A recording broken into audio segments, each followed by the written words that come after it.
नमस्कार।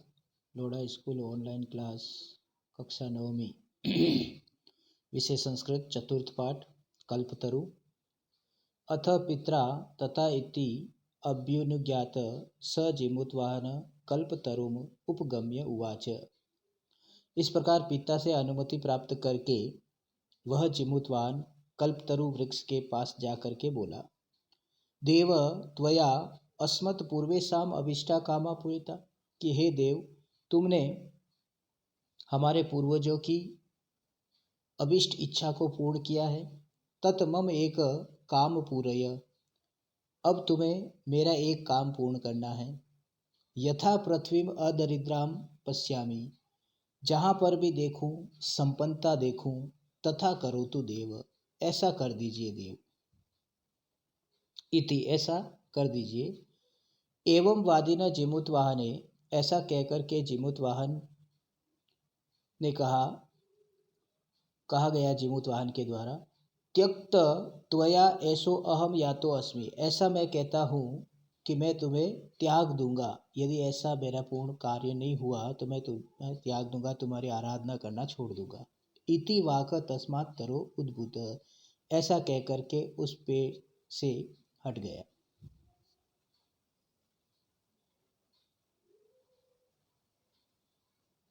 शणेन च स कल्पतरु दिव्यम समुत्पत्य भुवि तथा वसुनि अवर्षत। क्षण भर में ही वह कल्प वृक्ष स्वर्ग के समान उत्पन्न होकर के भूमि यानी इस पृथ्वी पर वसुनि अवर्षत, धन की वर्षा की। वसुनि यानी धन। यथा न को अपि दुर्गत आसित, जिससे कोई भी पीड़ित नहीं हुआ, कोई भी निर्धन नहीं रहा। ततः तस्य जिमुतवाहनस्य सर्वजीवानुकंपया सर्वत्र यश प्रतिथम। इसके बाद उस जिमुतवाहन की सभी जीवों के प्रति दया की भावना के कारण उसका यश सभी जगह प्रसिद्धि को प्राप्त हुआ, फैल गया।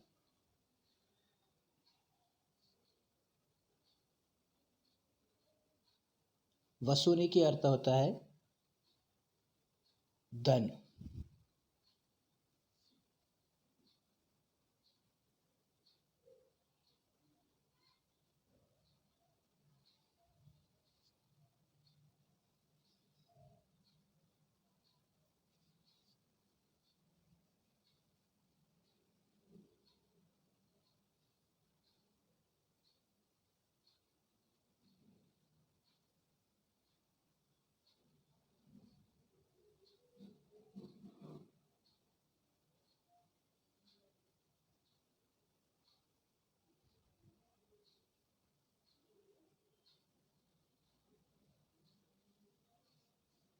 अभ्यास प्रश्नों में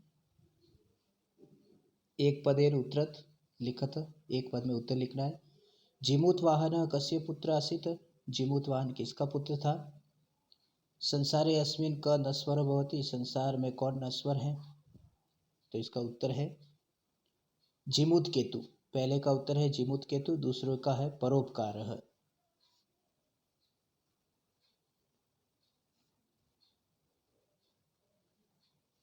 तीसरा प्रश्न है, जिमुतवाहनः परोपकाराय फल सिद्धै कब आराधयति। जिमुतवाहन परोपकार एक फल सिद्धि के लिए किसकी आराधना करता है, तो उत्तर होगा कल्पवृक्षम। जिमुतवाहनस्य सर्वभूतानुकंपया सर्वतः किम प्रथितम। जिमुतवाहन की सभी जीवों के प्रति अनुकंपा से सभी जगह उसका क्या फैला, तो यशः।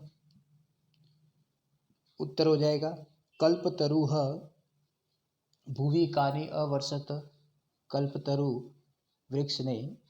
कल्पतरु ने पृथ्वी पर किसकी वर्षा की, तो वसुनि की। वसुनि यानी धन। दूसरा प्रश्न देखिए, अधोलिखिता नाम प्रश्न नाम उत्तराणि संस्कृत भाषाया लिखत। नीचे लिखे गए प्रश्नों के उत्तर संस्कृत भाषा में देने हैं। कंचनपुर नाम नगरम कुत्र विभाति स्म। पूर्ण वाक्य उत्तरत है, तो कंचनपुर नामक कहाँ है प्रकाशित हो रहा है या कहाँ शोभा को प्राप्त हो रहा है, तो कंचनपुर नाम नगरम हिमालयस्य सानो ऊपरी विभाति स्म, हिमालय के ऊपर वाले भाग पर शोभायमान हो रहा है। जिमूतवाहन कीदृशासीत्, जिमूतवाहन कैसा है था। जिमूतवाहन महान दानवीर सर्वभूतानुकंपी च अभवत्, जिमूतवाहन महान दानवीर और सभी जीवों पर दया करने वाला था। नेक्स्ट देखिए, कल्पतरु वैशिष्ट्यम आकर्ण्यम जिमूतवाहन किम चिंतयत। कल्पतरु की विशेषता को सुनकर के जिमूतवाहन ने क्या विचार किया। तो जिमूतवाहन अचिंतयत, जिमूतवाहन ने सोचा, अहम कल्पतरु अभीष्टम साध्यामि, मैं भी इस कल्पतरु से मेरी इच्छा को पूर्ण करूंगा। हितेशीण मंत्रिण जिमूतवाहनम किम उक्तवान, हितेशी मंत्री ने जिमूतवाहन को क्या कहा। जिमूतवाहन को कहा, हे युवराज, कल्पतरु तव उद्याने तिष्ठति स तव सदा पूज्य, कि हे युवराज, एक कल्पतरु है जो तुम्हारे उद्यान में है, वह तुम्हारे लिए पूज्य है। इस तरह से पूर्ण वाक्य में उत्तर देना है। अंतिम प्रश्न है दूसरे का, जिमूतवाहन कल्पतरु उपगम्यम किम उवाच, जिमूतवाहन कल्पतरु के पास जाकर के क्या कहता है। तो जिमूतवाहन उवाच, जिमूतवाहन कहता है, देव यथा पृथ्वी दरिद्राम पश्यामि तथा करोतु देव इति, कि हे देव, हे कल्पवृक्ष, जहाँ भी मैं पृथ्वी पर देखूं संपन्नता दिखाई देवे, संपन्नता को ही देखूं, ऐसा आप कुछ करो। तीसरा प्रश्न है, अधोलिखित वाक्येषु स्थूल पदानि कस्मै प्रयुक्तानि, इसमें जो स्थूल पद है वो किसके लिए प्रयुक्त हुए हैं। तस्य सानो उपरि विभाति कंचनपुर नामक, उसके सबसे ऊपर वाले भाग पर कंचनपुर नाम है। तो ये जो तस्य दिया हुआ है, इस तस्य ये शब्द किसके लिए आया है। तो ये शब्द आया है हिमवते या हिमालयस्य, या तो हिमवते के लिए लिख सकते हो या हिमालय से लिख सकते हो। राजा संप्राप्य यौवनम तम यौव राज्य अभिषिक्तवान, राजा ने यौवन प्राप्त उस युवराज को युवराज पद पर अभिषिक्त किया, बिठाया। तो यहाँ तम शब्द किसके लिए आया है, जिमूतवाहन के लिए आया है। तो जिमूतवाहनस्य। तीसरा, अयम तव सदा पूज्य, यह तुम्हारे लिए सदा पूजनीय है। तो अयम शब्द किसके लिए आया है, अयम शब्द आया है कल्पवृक्ष के लिए।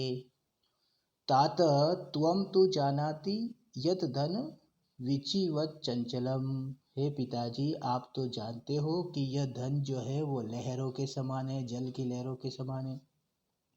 तो यहाँ पे ये जो त्वम शब्द है, ये त्वम शब्द किसके लिए आया है, तो जिमूत केतु के लिए आया है। तो जिमूत केतवे। तो इस तरह से ये प्रश्न अपन को करने हैं।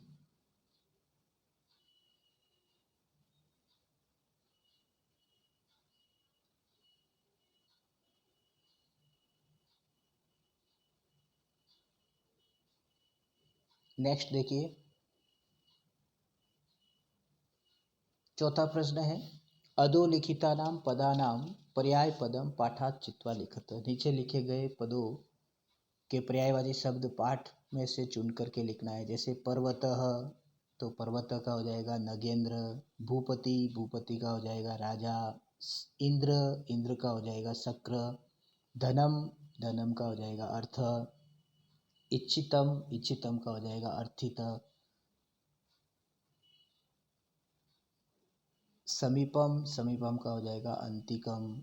धरित्रीम, धरित्रीम का हो जाएगा पृथ्वी। जन, ये कल्याणम, कल्याणम का हो जाएगा स्वास्थ्य या हितम। वाणी, वाणी का हो जाएगा वाक। वृक्ष, वृक्ष का हो जाएगा तरु। तो इस प्रकार से पाठ में जो आए हुए पर्यायवाची शब्द उसको ही चुन करके लिखना है। नेक्स्ट देखिए, पांचवा प्रश्न है। इसमें आपके दो स्तंभ दिए गए, क स्तंभ और ख स्तंभ। क स्तंभ में विशेषण है और ख स्तंभ में विशेषणीय है, विशेष्य है। तो इन दोनों को जो समुचित है उसको मिलाना है। जैसे क स्तंभ में दिया गया है कुल कर्मागत, दानवीर, हितेशी भी और विचि वच चंचलम अनस्वरम। और ख स्तंभ में दिया हुआ है परोपकारः मंत्री भी जिमुत वाहन कल्पतरुः धनम। तो इन दोनों को अपन को विशेषण को विशेष्य से मिलाना है। तो कुल कर्मागत परंपरा से प्राप्त क्या है? कल्पतरु। तो कल्पतरु से मिलाएंगे। दानवीर किसके लिए आया है? जिमूत वाहन के लिए आया है, तो इसको जिमूत वाहन से मिला देंगे 2 नंबर को। हितेशी भी को मंत्री भी से मिलाएंगे। विचिवत चंचलम को किससे मिलाएंगे? धनम से मिलाएंगे। अनस्वरम को किससे मिलाएंगे? परोपकार जो है वो अनस्वरम है। अगला प्रश्न देखिए। स्थूल पदानी अधिकृत्य प्रश्न निर्माणम कुरुत। स्थूल पद जो दिए गए हैं उसके स्थान पर किम शब्द का प्रयोग करते हुए प्रश्न बनाने हैं। तरो कृपया स पुत्र अप्राप्नोत। पेड़ की कृपा से उसने पुत्र प्राप्त किया। तो यहाँ स्थूल शब्द क्या है? रेखांकित शब्द है तरो। तो तरो में षष्ठी विभक्ति है, तो किससे पुत्र प्राप्त किया? पेड़ से प्राप्त किया। तो तरो शब्द किसके लिए आया है? तरो के स्थान पर कस्य लिख देंगे। किससे पुत्र की प्राप्ति हुई? पेड़ से।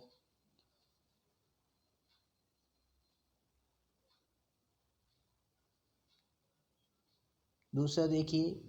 सकल्पतर्वे निवेदयत। उसने कल्पतरु से निवेदन किया। तो कल्पतर्वे, तो कल्पतर्वे के नीचे अंडरलाइन है, तो उससे हमें प्रश्न बनाना है। तो स कस्मेई निवेदयत, दूसरे में कस्मेई आ जाएगा। धन वृष्टया को अपि दरिद्र न तिष्ठति। धन वर्षा से कोई भी दरिद्र नहीं रहा। तो ये धन वर्षया के स्थान पर हो जाएगा गया, क्योंकि धन वर्षा जो है वो स्त्रीलिंग शब्द है, तो धन वर्षया हो जाएगा। कल्पतरु पृथ्व्याम धनानि अवर्षत। कल्पतरु ने पृथ्वी पर धन की वर्षा की। तो पृथ्व्याम में के स्थान पर कुत्र लिखेंगे और प्रश्न का निर्माण करेंगे और पीछे प्रश्नवाचक चिन्ह लगाएंगे। जीवानुकंपया जीमुत वाहनस्य यश प्रासरत। जीवों पर अनुकंपा से जीमुत वाहन का यश फैला। तो अनुकंपया के स्थान पर अपन को कया लिखना है। तो इस प्रकार से ये आपको प्रश्नवाचक चिन्ह लगा करके प्रश्न निर्माण करना है। पूरे वाक्य लिखने हैं प्रश्न के। नेक्स्ट है चतुर्थी विभक्ति का प्रयोग करना है। स्वस्ति शब्द के योग में चतुर्थी विभक्ति होती है, इसलिए चतुर्थी विभक्ति का प्रयोग करना है। तो प्रजा कोष्टक में दिया गया है, राजा, छात्र, सर्वजन, तो इन सब में हमें चतुर्थी विभक्ति लगानी है। तो प्रजा का हो जाएगा प्रजाए। प्रजा का क्या हो जाएगा? प्रजाए चतुर्थी विभक्ति। राजा का हो जाएगा राज्ञे। छात्राए का हो जाए, छात्र का हो जाएगा छात्राए। सर्वजन का हो जाएगा सर्वजनाए। इस प्रकार से आपको चतुर्थी विभक्ति का प्रयोग करके रिक्त स्थानों की पूर्ति करनी है। नेक्स्ट देखिए, इसी का दूसरा भाग है 7वें का। कोष्टक गतेषु पदेषु षष्ठी विभक्ति प्रयुज्य रिक्त स्थानां पूरयत। रिक्त स्थानों की पूर्ति करने है। तस्य खाली जगह उद्याने कल्पतरु आसीत। उसके खाली जगह उद्यान में कल्पतरु था। तो आपके देखो कोष्टक में दिया गया है ग्रह, तो हमें ग्रह का क्या लिखना है? ग्रहस्य। इसी तरह से स अंतिकम अगच्छत। पितृ शब्द दिया हुआ है, तो हमें पितु लिखना है षष्ठी विभक्ति में। फिर जिमूत वाहन दिया गया है, तो जिमूत वाहनस्य हो जाएगा। फिर अयम खाली जगह तरु। किम शब्द दिया गया है, तो किम का हो जाएगा कस्य। इस प्रकार से आपको षष्ठी विभक्ति का प्रयोग करते हुए रिक्त स्थान पढ़ने हैं। इस प्रकार ये आपके चतुर्थ पाठ कल्पतरु के अभ्यास प्रश्न हुए। इसको अपनी पाठ्य पुस्तक से देख करके अपनी अभ्यास पुस्तिका में सुंदर अक्षरों में लिखना है। धन्यवाद।